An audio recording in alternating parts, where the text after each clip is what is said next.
Welcome to the You on the Camino de Santiago podcast, Season 3. This podcast is for and about people getting ready for their first ever pilgrimage on the Camino de Santiago in Spain, France, and Portugal. With your host, Camino guide and longtime pilgrim, Nancy Reynolds of the Camino Experience.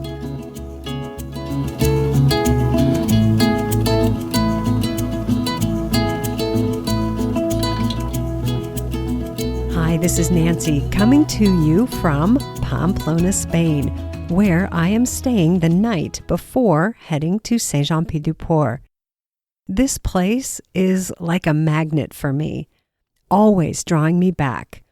It is my home away from home on the Camino, the perfect city, in my mind anyway. I will be in Spain for 5 weeks, and this first week will be spent at the start of the Camino FRANCÉS from Saint-Jean to Logroño, checking things out, updating my Camino FRANCÉS Getting Started audio guide, and hopefully visiting the site that George and John talked about a few episodes back in episode 1 of this season. It's the site where George's friend Aaron died on the Camino in 2022, near Torres del Rio. I'm going back to look for that site and the memorial that is set up there, so I can pay tribute to Aaron, George, and John, and the friendships they all share. Next week, I move ahead on the trail to Rabanal del Camino, where I will be the writer in residence at the Stone Boat Guest House. The boat will be closed for overnight guests for the season by then, and I will be hanging out and producing the podcast and working one-on-one with pilgrims to help them get ready for their 2024 pilgrimages. Let me tell you a bit more about that. I've started hosting one-on-one coaching or mentoring sessions with pilgrims who want some, super targeted, totally personalized assistance in planning and preparing for their Caminos. I'm starting small with this, so this week I'm going to open up sessions only for those people on my email list. They will get all the details this week in my weekly newsletter. Then next week I will share with you, my podcast listeners, more details if I still have some slots open, but I'm only taking on 5 more pilgrims at this point. If you aren't already on my email list and you would like to be first in line for those 5 slots, be sure to follow the link in the show notes to get my top 10 Camino tips and get on my email list. You can also get that by going to my website, thecaminoexperience.com. I also have limited space left in the Camino Experience group I'm leading in May next year. That group will start their monthly group coaching Zoom calls in a couple weeks. So if you are considering joining that group and not starting your pilgrimage on the FRANCÉS route alone, I want to invite you to reach out now so we can get you all set up before that first group call. Details about that are on my website and also through the link in the show notes. Now, I said that the Stone Boat will be closed for the season, but they will still be offering massage services for a few more weeks. So if you are in the area around Rabanal del Camino on the FRANCÉS route, and your body and soul are ready for some love, stop by and let's get you set up for a session with Priscilla. The Stone Boat is located directly on the Camino Trail, so look for the sign when you get to Rabanal, and please do stop by to say hello in any event. Okay, shall we get to my guest for this episode now? Today I'm talking with Chad, who you met in Season 2, Episode 18. Chad walked the Portuguese route with his family in 2022 to support his wife in fulfilling on her Camino dream. This year, Chad walked the FRANCÉS on his own, as a pilgrimage in the truest sense. Chad shares with us some of his favorite albergue stays and gives us his take on comparing the Portuguese and FRANCÉS routes. We also get into an interesting discussion about women's safety on the trail from a man's perspective. I think you're going to enjoy this whole conversation. Let's say hello to Chad. Hi, Nancy here, back again with Chad, who you may remember from one of our previous episodes. That was in season 2. I got to talk to Chad as he was getting ready for his walk on the Camino FRANCÉS. And so, hey, let me just say hello and welcome back, Chad. It is great to be back. Thank you so much, Nancy. Oh my gosh, I am so eager to hear all about your experiences. And I just want to mention, so my listeners know, I had the chance to meet Chad in Pamplona. And also his first day out of Saint-Jean, we met at Refuge Orson. I caught him coming up the mountain and we stopped and chatted and had a snack. And did we meet any place else besides those 2 places? On Roncesvalles later that night or that first day, yes. Okay, good. So you really surprised me there at Orson. I came up the hill, it had started raining, and that's a couple hours of pretty tough walking. And I had just been talking to another pilgrim who had been having some trouble, and I was trying to encourage her. And here I come up the hill, and I go, "Oh, this must be the place. I'm ready for some coffee." And there is Nancy's smiling face under a purple umbrella in her blue puff jacket, and that was a great surprise. So yes, I got my first cafe con leche with a friend, and in the sprinkling rain there at Orson. And I'll be honest, it's one of my favorite things is to surprise show up on the Camino when I know someone's out there and they don't know I'm there, and just to hello. Yeah. I was appreciative of your encouragement, and like I said, it was great to see you in person. That was an interesting day on the trail. It was pretty wet and rainy. It was foggy on the way up, but the second half it poured rain, and so I didn't get the pictures or I didn't get the views that some people do. But I had a very good experience. But it was funny when I saw you later that night in Roncesvalles. I said, well, I knew that Nancy was there and had a car, and if I really had trouble, she'd come and pick me up. And Nancy said, no way, I would have told you to get your butt down the mountain yourself, and then I would have called your wife and told on you. And I just thought that was a great response. And I thought, wow, Nancy really is a coach. She may be more of a coach than a friend, because she wasn't going to help me out that way. Oh, I love that. I love that. I had sort of forgotten that conversation took place, but yeah, that's exactly what I would say to someone like you. That's right.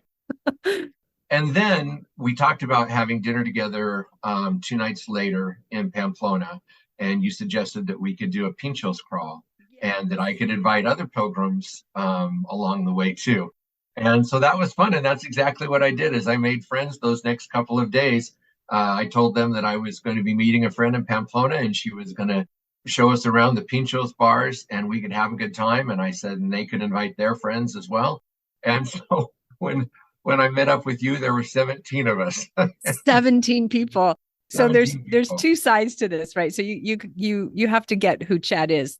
I just want to say that to my listeners. You have to get who Chad is. Chad's a bit magnetic, and Chad just attracts people who just love to be around a good, bright, positive being, right? And so seriously, I walked around the corner knowing I was meeting them all at Tourist Information in Pamplona, and there is a crowd. I'm not kidding, a crowd of 17 people all waiting for me to show them the Pincho seat. So we made it work, and it was a fun evening. That was really fun. And that's another one of my absolute favorite things is to show people around Pamplona. I love it. Yeah, just to say, let's blow off some steam. You just came off the mountain, or you just came on this incredibly challenging 3 to 4 day walk up and over the Pyrenees.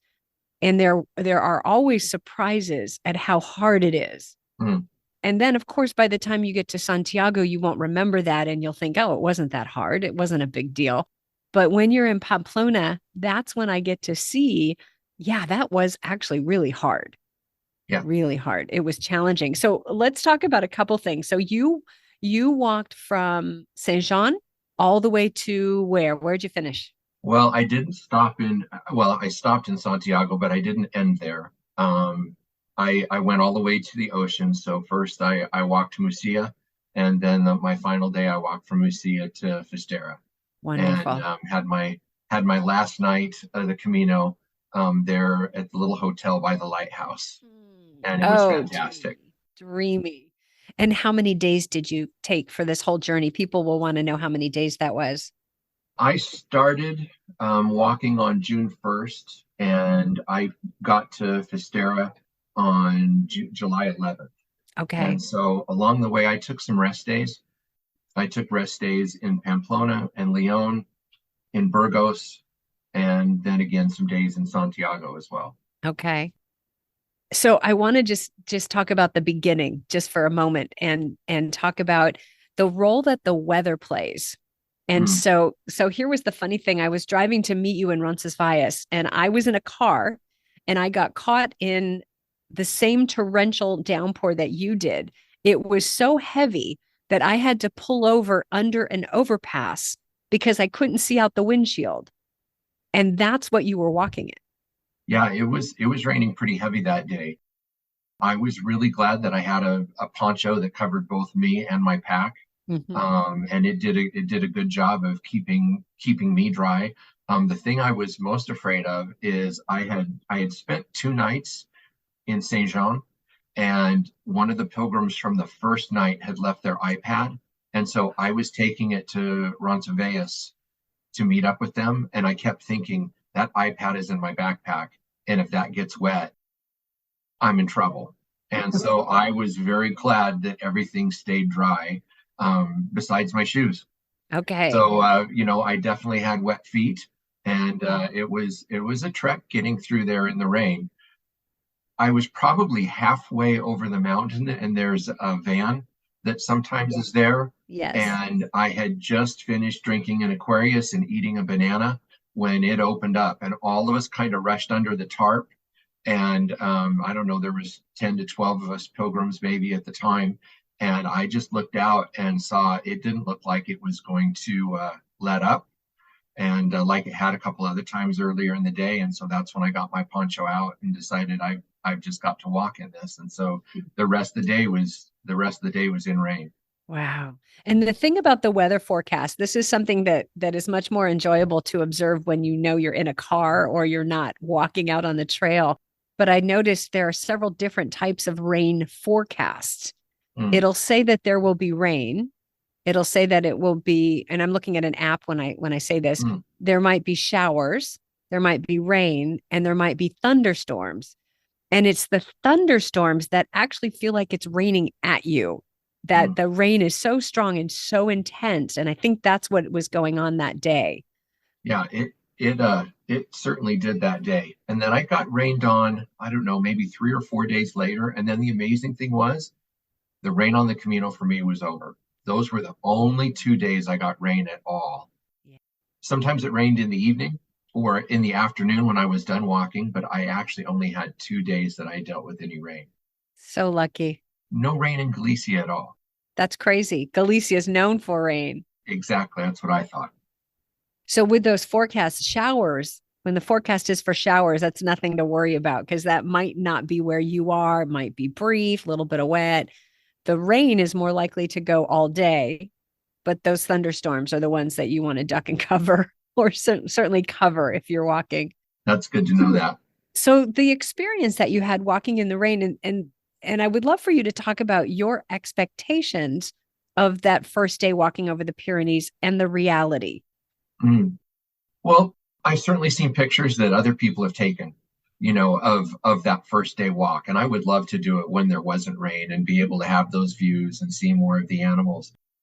But I tell you what it does do is that with that poncho on over my head and my head facing down instead of more looking out, it gives you a good first day of internal looking at what's going on in your heart and in your soul and in your mind. So it was a very introspective day, that because I wasn't able to take my phone out and take some pictures, and you weren't talking as much to the other pilgrims Mhm. because you were all just getting through. So it changed the focus of the day a bit, but Yeah. one that was good. And I remember thinking, if it does this the entire route, I am going to continue walking every step of this. Wow. Okay. This rain is not going to dampen my spirit.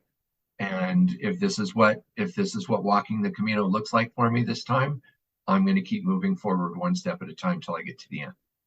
It is such a good perspective or mindset to take on the Camino with, because the weather is unpredictable. We have no say in that.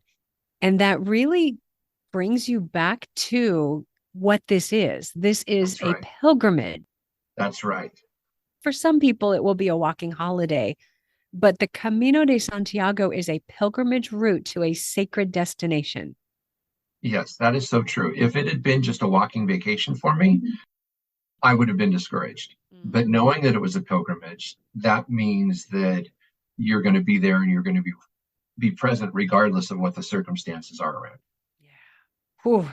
It's sobering and also encouraging at the same time for me. Hmm. Yeah. Yeah, you miss out on the scenery, which is why people want to walk the high road, the Napoleon route out of Saint-Jean-Pied-du-Port. Yeah, you miss all those photos and some of the conversations. The other challenge when you're walking in the rain is foot care. Yes. Yeah, and bathroom breaks because on the trail there are no toilets. Yes. From Refuge Horizon over the mountain to Roncesvalles, there are no public toilets. And so any business has to be done behind a non-existent tree because there aren't a lot of places that you can be Right. discreet. Yeah. Yeah. Thankfully, I did not need to go to the bathroom on that trek. And yeah, I was able to get down on the other side, and Great. I was tired and my feet were wet. Unfortunately, I was not able to dry out my shoes before that next day. There was really no way to do that. Okay. So the next day, I definitely had some damp shoes to put on, and that was something that I had to make a decision on with footwear. Uh-huh. Am I going to buy waterproof boots, Mm. or am I going to buy ones that are more breathable? And my strategy with it is that to keep my feet dry, it meant I really needed breathable boots, even though that meant that when I got rained on, I knew they were going to get wet. Mm-hmm. But the trick of stuffing them with newspaper at the end of the day, and that newspaper absorbs the water out and helps dry your feet. That was the problem that first day, is I couldn't get newspapers in Roncesvalles. But the next night when I got to Zubiri, they had them available there, and my feet were totally dry the next day when I put my boots on. Perfect. Yeah. Very good. Hmm. Tricks of the pilgrim. Stuff Yes. your boots with newspaper and it'll absorb all the water. Yeah.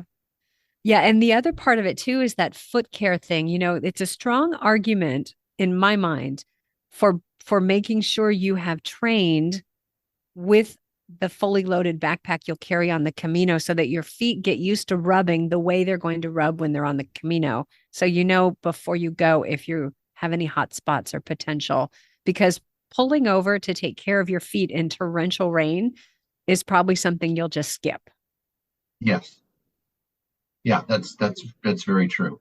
Yeah, imagine trying to break out a first aid kit and find something dry to put on a wet foot in the rain. Yeah, that wouldn't work very well. And there isn't really shelter that first stage from Saint Jean to Roncesvalles, with the exception of that little awning on that food van. Yes. Yeah, so it's a tricky one. Tricky one. Messes with your expectations on day one. Yes, it did. So you just a moment ago said this time. So I want to remember and remind people that Chad, you have walked the Camino Portugues. You walked that with your family from Lisbon to Santiago with your wife and two of your daughters. That's correct. Yeah, we did that the previous summer. Okay. So would you be willing to do sort of a compare and contrast of the two routes for us? So if somebody is thinking, I can't decide between the Portuguese and the Camino Francés, what would you tell them? We walked the Portuguese. For some reason, it just felt good to us. That was my wife's dream to do the Camino, and she had one friend that had done the Norte route, the Del Norte, and but when she finished, she spent some time in Portugal, and she told Jamie that I think you might really enjoy Portugal. And it just sat right with my wife. So we looked at that route. She knew she wanted to do a longer one. That's why we started in Lisbon and not in Porto. And it was a fantastic journey for our family. And we just really enjoyed it. The thing that we found that we could not prepare for was the cobblestones. There's nothing in Idaho to prepare you for what walking on cobblestones is like. And that was definitely a challenge sometimes. I would say that is one of the differences between the two routes. And one reason that I would suggest people that are doing the Portuguese make sure that they really have party soles on whatever shoes that they are wearing, because they can really get torn up on those cobblestones. So hang on a second. When you say cobblestones, how much of the trail is cobblestones? Is it just in the cities and the villages and the towns, or is the actual Camino trail between towns and villages? Are you walking on cobblestones? Yeah, sometimes even between them, there are sections that there are cobblestones there. And I didn't really pay attention to how much time are we on cobblestones, or how much time we're on the road, or how much time is it dirt. But it's definitely any time that there was an option to get over to the side and not walk on the cobblestones, you could see my family getting in single file line to do that. Okay. They're just not the most comfortable things to walk on. Okay.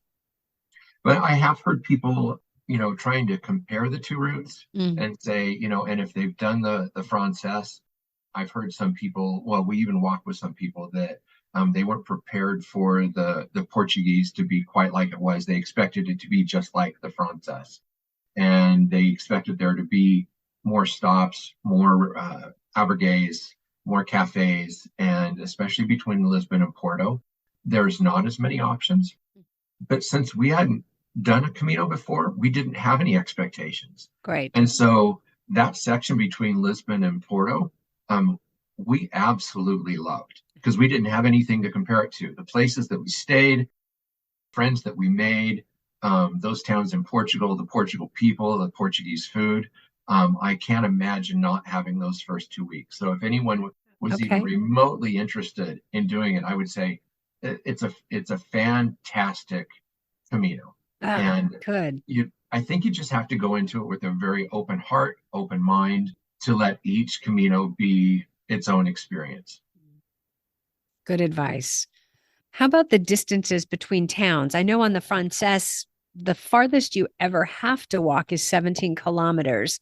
And in many cases, you could hop from town to village to town 3 to 5 to 8 kilometers. What were the distances like on the Portuguese?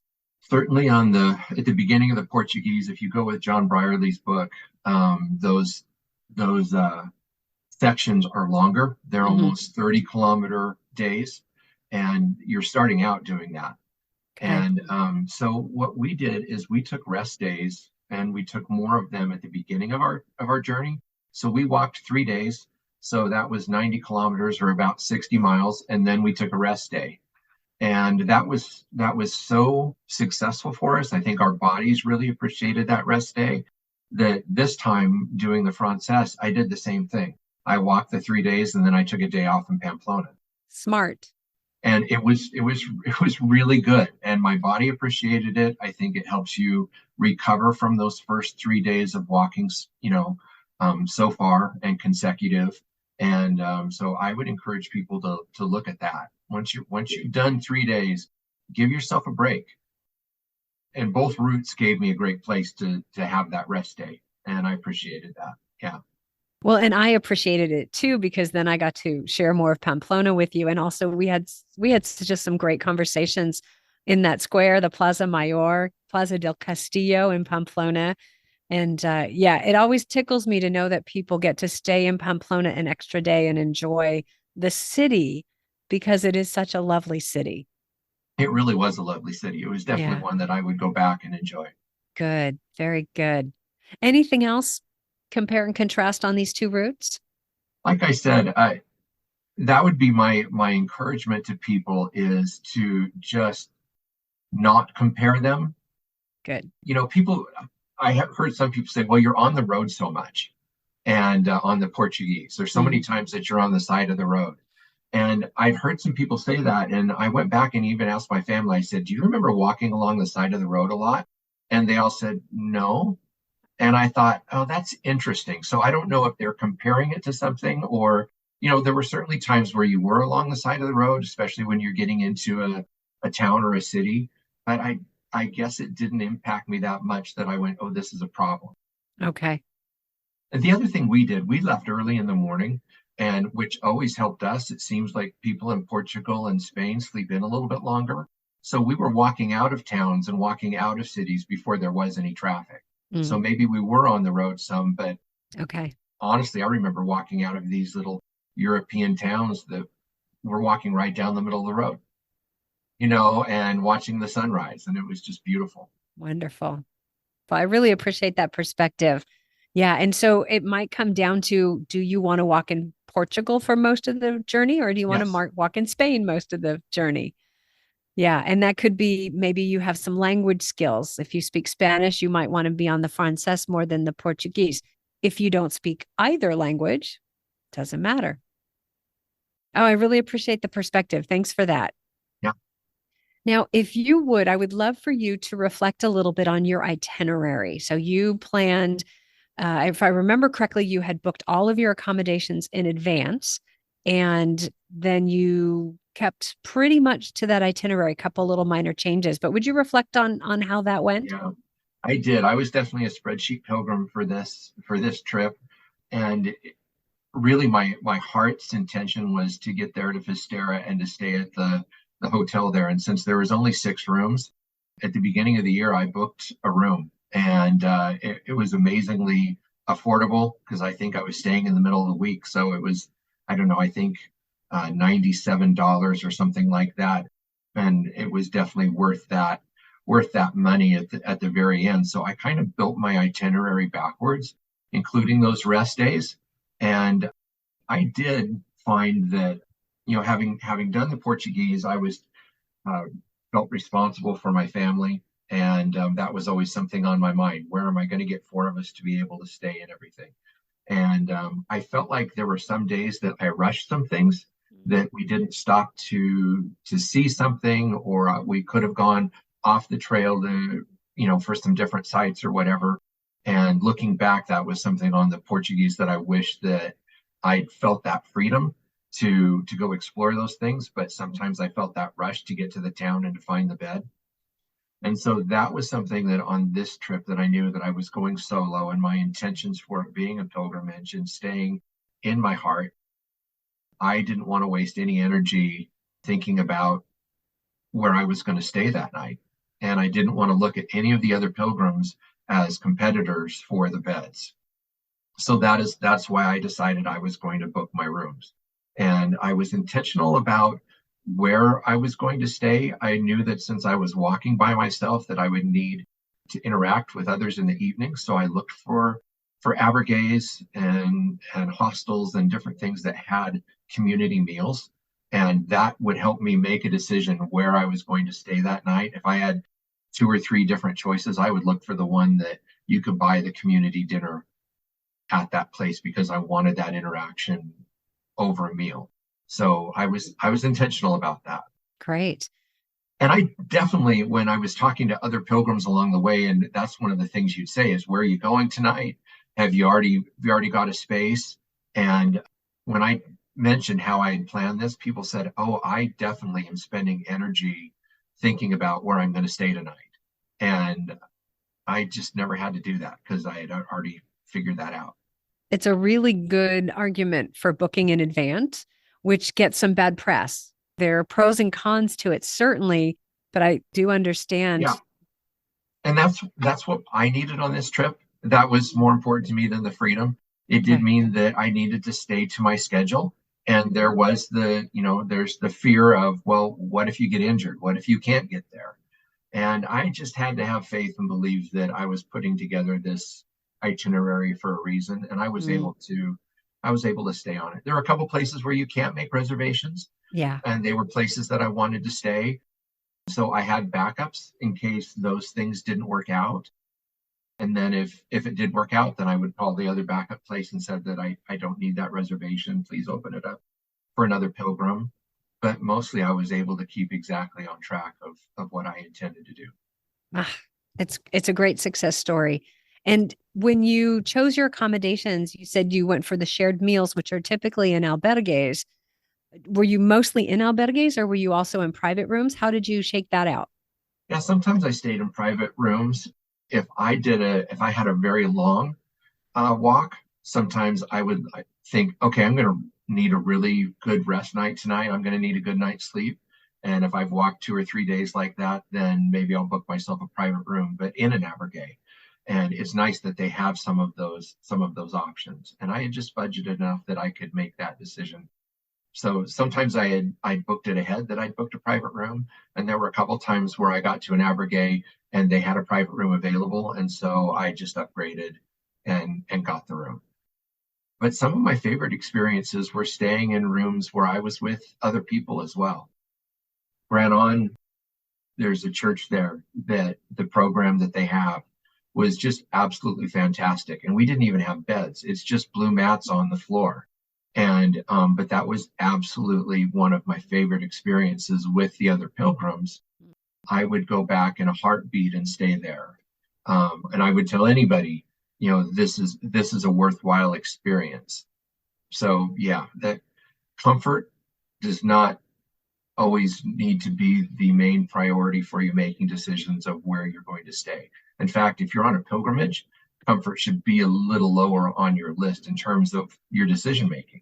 There you go. There's a measure right there. So Yeah. just to make sure that that one was clear, that was Grañon, which Yes. it has an incredible reputation for hospitality for pilgrims with the meal. I believe the meal is prepared by volunteers from the village, I think is that what it is still?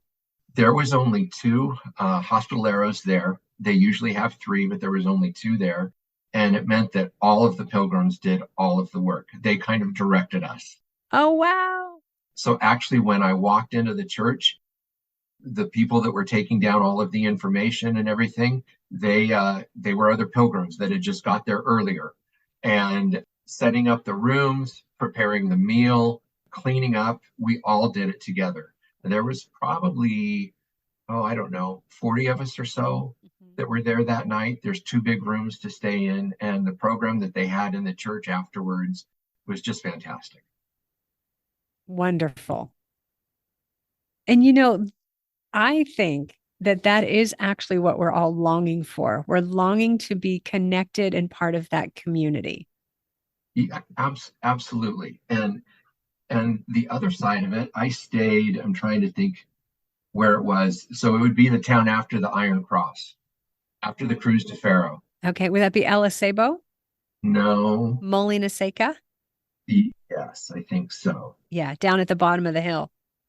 Yes. Yeah. So when I stayed there, no, I think I walked all the way to Pomferrada. Pomferrada. Okay. Okay. So I walked to Pomferrada after the Iron Cross, stayed at a new albergue, and it's bright and shiny and clean, and the men have different rooms than the women, and the showers are nice, and there's a place to put all of your stuff. And there was not a word spoken in my room at all that night. I think there was 8, 9 of us men in the room, and there was absolutely no conversations, no community, no interaction at all. And it was one of the worst nights of my life, even though we slept good. There was no connection. And I thought I would not do that again. I would rather stay with fewer people in a mixed room with snores, getting along with people and talking than having this antiseptic, clean, perfect night stay. It was not what I wanted. My soul needed something different.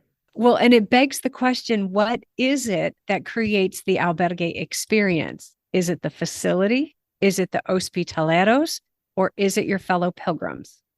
Exactly. And a combination of all of those things. Mm-hmm. But it was one of those things that I realized after I did it. And then the next night I had this great experience with just a couple of pilgrims. And I went, oh, this is what my soul longs for. How do I create more of this in my life?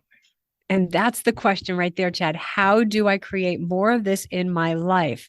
Because I think what happens is when we get home, we find that ready-made albergue experience is not there anymore. Mm. And how do we create that? You have a wonderful family that you live with, so you've got some built-in connections.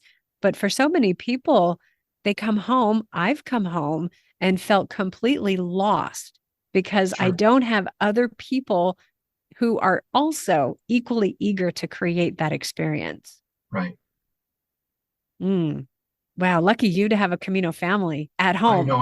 That's right. I know I need that in my life. So yes, that's what I'm trying to create. Yeah. And I realized that you can do the Camino and not have that. You can isolate yourself. Hmm. You can, stay in private rooms. You can walk by yourself. You can do things to make sure that you don't engage with people, and you're going to have a much different experience, and opening yourself up, your heart, your mind, so that you are interacting with people and sharing the journey. That's going to make a whole different pilgrimage for you. I completely agree. I stay in private rooms exclusively now, and it's simply to honor my own needs for privacy and sleep. And what I've noticed is that if I put forth the effort to connect with people during the day and at the cafes, then I have the experience. I'll Mm, still sleep alone, but I have to make the effort. I have to right, interact with people. And for me, as someone who tends to lean towards high privacy needs and more introverted in my sleeping environment, even in the albergues, I found I could become very lonely if I didn't make that effort. right. Yeah. So it certainly presents more opportunities if you stay in the albergues, and they're different opportunities if you stay in the private rooms. Yeah. Yeah. Oh, good. I appreciate hearing about that. Some of those great albergue experiences. Now, there's a topic that I'd like to talk about with you, and I've been trying to think about how to even approach this topic because it's the topic is women's safety. And there's been a lot of talk lately, or I would say the last couple years, there's been an increase in talk on social media, specifically the Facebook groups that I'm in, of women struggling with safety issues and local Spanish men being inappropriately aggressive or Mm, doing things on the side of the trail that women really don't need or want to watch, and even approaching women while doing these activities. And I have personally witnessed over the last 18 years, probably four occasions where I have seen things personally with my own eyes. And I have sort of an attitude of, knock it off, you're being stupid kind of thing. But for some women, this is terrifying to come mm. across these things. And I'm very interested in your perspective as a male pilgrim, as someone who is a decent, good, upstanding man, family man, who would walk and see women walking solo on the trail. Did you have any interaction or experience or hear of anything that was related to women's safety on the trail? Mm. Well, when we walked the Portuguese, and I knew it was going to be my wife and daughters going, I definitely I went into that thinking, oh, I'm there to take care of them. Mm. My experience was, once we were doing it, was they would have been fine by themselves. They really didn't need dad being there protecting them. We met single women that were walking on both trails, and I think that the Camino is probably one of the safest places to do that. Mhm. I don't think walking here in the United States in some places would be safe to do it like it is in Spain. Mhm. It really is safe. I also recognize, being a male, an adult male, I don't have some of the same concerns when I'm out walking by myself. I don't have to really think about my safety the way that a woman has that in the back of her mind.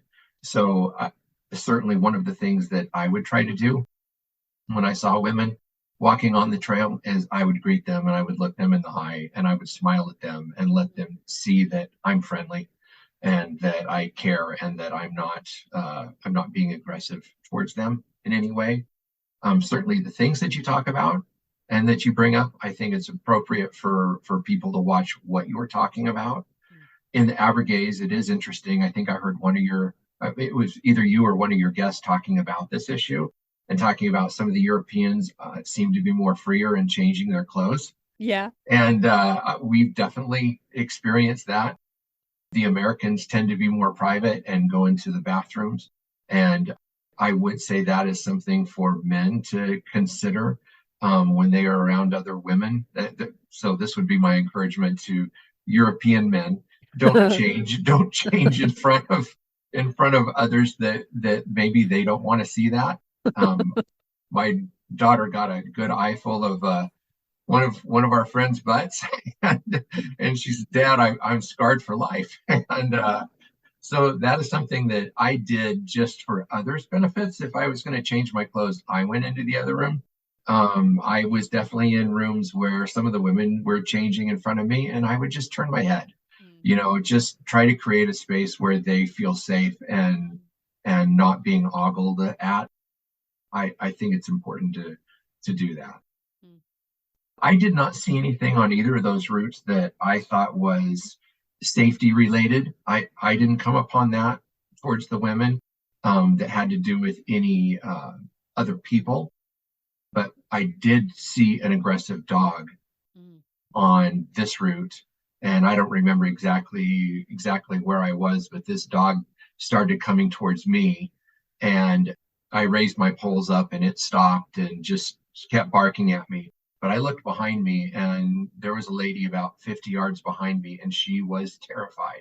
And it was obvious that she was terrified. And so instead of walking on, I stood there with my poles raised, and I motioned to her that she could go ahead and walk, and I'd watch this dog.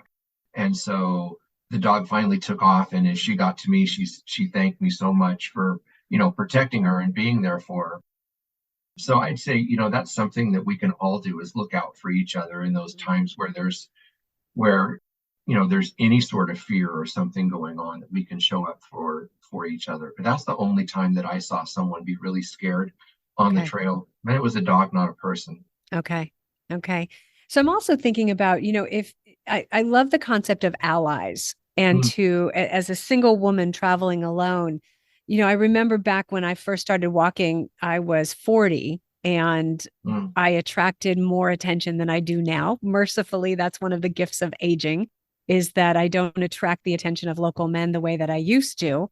They tended to be more interested in younger women, and the stories I'm hearing indicates that is still the case. But I did have to learn how to be indignant in Spanish, when a man would say, "Shall we go to the hotel room over there?" And I'm like, how do I be like, are you kidding me, in Spanish? Like right. how to convey that tone of get away from me now. Right. And so I'm just thinking how important it is for solo female pilgrims to have allies, like yourself, to meet men who are good guys, who might be able to just have eyes on them while they're on the trail in a good way, like yes. Not in any kind of an uncomfortable way, but just to be looking out for them. Yeah, one thing I would encourage people to do, we used WhatsApp a lot on the Camino. And for me, it was nice. I don't use WhatsApp while I'm back home. So for me, I got off social media, but I was on WhatsApp and used that to connect with other pilgrims. And while I wasn't walking with people, I was definitely connecting with other people and having those conversations. And so we could check in with each other. Right. And even as we separated, some were further ahead, maybe a day or two, some were behind, but we were always sending each other information of where to stay or what to experience or what to eat, or, okay, I've got a blister, I'm not going to be able to meet up with you, I'm going to take a day off here. And so I would say that's one of the ways to, if you're a solo traveler, to keep yourself connected with the pilgrims that you meet, and finding a social app like that. And I think a lot of people in Europe use WhatsApp. It was an easy way to create little group conversations. And it wasn't going off all day long that I was disrupted by it, because it was the group that I was interacting with on the trail. So I think that's a good way to also keep that safety up and let people know, your intentions for the day, where you're going to walk, what your plans are. I know my family, they could track me on Google Maps. I shared my location with them on the phone. and I gave them an itinerary of where I was going to be. If I was not on the trail or at that place, I'm sure they would have tried to contact me and make sure I was okay. I think that's something that you can do as well, as let people know, okay, I'm going to walk this far today and I'm going to stay in this place, and then check in with them when you get there. And yeah. Yeah, that's a great tip. And it seems to me too that one of the things we can do as pilgrims is when we're meeting people along the trail, to connect with them, but also to maybe be a little bit intentional about who we connect with. As a single woman, what I look out for oftentimes are couples or Okay. two friends traveling together who they feel like more of a safer connection. Like a couple really does feel safer for me because there's a woman and then there is a man, and the men, whether we like it or not, whether we're feminist or not, men are perceived differently in the world than women are. And so men are less likely to be messed with by someone who would mess with a woman, I guess is what I want to say. Yeah. And so to make those alliances in the albergues, in the cafes, in the bars, wherever you are in town, so that there is someone who has eyes on you. And I also would look for people who have children at home, adult children at Hmm. home. You've got the eye of a father. You're going to look out for people in a way that's different than someone who doesn't have children. Yeah, I'm sure that's true. Yeah. So those are who I like to connect with, so that I know I always have people who know me, recognize me, who are going to just look and go, you okay? What's going on? Or if I don't feel like walking through a stretch, I personally have never felt unsafe on the Camino. And the more that I'm on the Camino, the stronger physically I feel, the more my attitude gets sort of like, don't mess with me. I'm strong. Don't mess with me. But it still is a good practice to know where people are, know that there's someone and trust coming from behind you, or that there's someone within earshot ahead of you. Sure. That's good. So I appreciate your perspective. Thanks. Yeah. Is there anything else you want to talk about? Anything else you'd like to share about your Camino? I got to stay with some very lovely people, and that was something that I was intentional about. Some of that advice came from you in our first discussion, and those suggestions that you gave me of where to stay. One of them was the first night in Burgos, and I had a great experience there.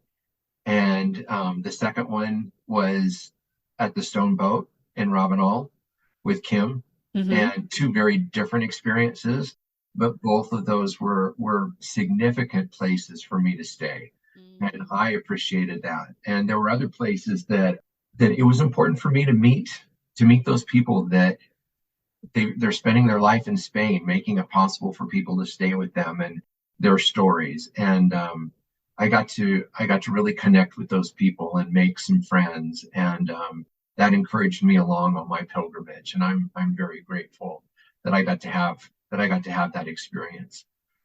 I think I'd want to encourage people too, just to lean in to whatever it is that they're experiencing on the Camino. Like I said, if comfort is your goal, you're probably not going to like the Camino every day, every step. Yeah. And it's one of the things that I went to learn is how to be more present with myself. So I early on I started this mantra: be present right here, right now, these steps. Not thinking backwards to where I had stayed, not thinking forward to where I was going, not thinking of that cafe where I could get the next bathroom break or cafe con leche, but how do I stay present right here, right now in these steps that I am taking? And then the follow up was, and I want to be fully present with the person that I'm with. Mm. And more often than not, I looked around and that meant I had to be fully present with me. And I spent a lot of my life probably deflecting that and taking care of other people instead of listening to my own heart, listening to what my soul needs. And the Camino gave me that opportunity to be present with myself. And that is something that I'm doing new things at home now. There's new habits, there's new things there. I realized I am so much more harder on myself than I am other people. And even thinking of this being a spiritual journey, what I expected to get out of it, and having this grand pilgrimage time, and the spiritual giant that I was going to be at the end of it, and realizing, oh, I do this to myself all of the time. And I need to just relax and drop that pressure and just let my soul respond to what it needs. And that was such a gift to learn on this Camino. And I learned to take care of myself, and it was a beautiful experience. Not easy, but I'm learning to be present. I just love what you just said, the spiritual giant that you expected to be. Oh my gosh. We expect these things of ourselves, and you can't force spiritual growth. Mm-mm. You can't. You can put yourself in the way to grow, but I really connected to, well, I was surprised last year when we got to Santiago and I saw all of these Celtic symbols, and I did not realize that Galicia was Celtic. And I really did lean into that this time. And I was reading some good books on Celtic Christianity, and it was talking about a lot of soul care. And those were perfect books for me to be reading along the way. Soul care. Very good soul care. And I tell you what, walking into Osabrero, once you cross that line into Galicia, it felt different. And I could tell that I was in a Celtic area, and my soul just leapt.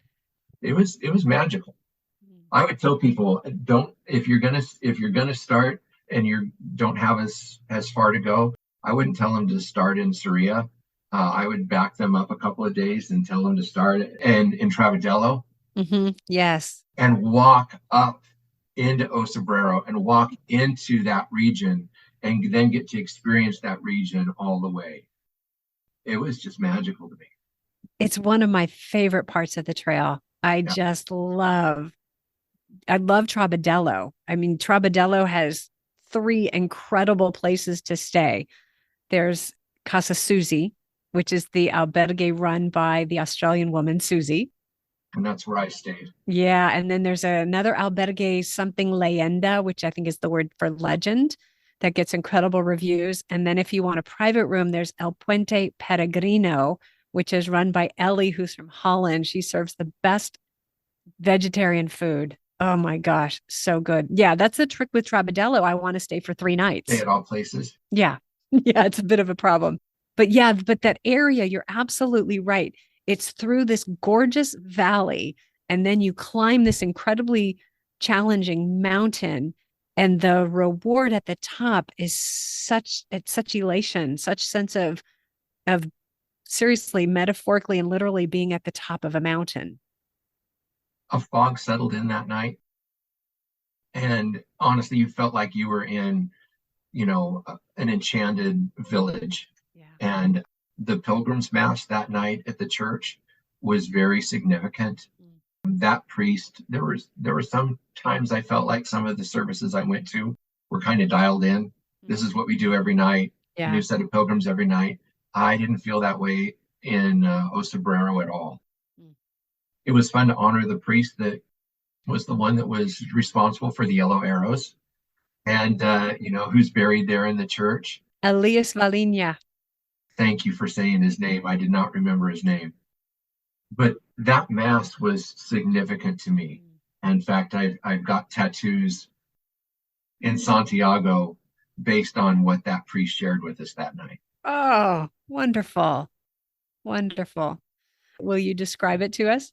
Yeah. The greeting that everybody does on the Camino now, they say Buen Camino. Mm-hmm. But I think in past times, one would say Ultreia, and the response back was Et Suseia. And the priest was talking about how the first word, Ultreia, means let's go forward, let's keep moving, let's keep going on. And the response is, and let's go higher. And that is so much what this journey was about for me. It's about moving forward and about moving higher.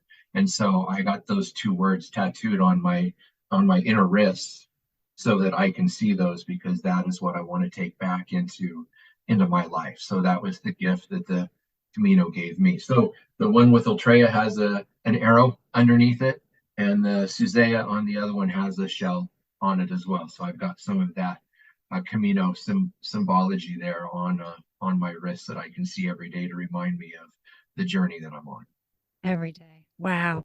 Chad, thank you so much for taking the time today to share your experiences. And I'm going to say, I think you are a spiritual giant. You certainly have inspired me. And in all of our conversations, I have felt myself pulled back to my center. So I hats off to you and thank you. Thank you for sharing that. Yeah. And thanks for being with me. I'll look forward to your next Camino and having you back as a guest. Thank you so much, man.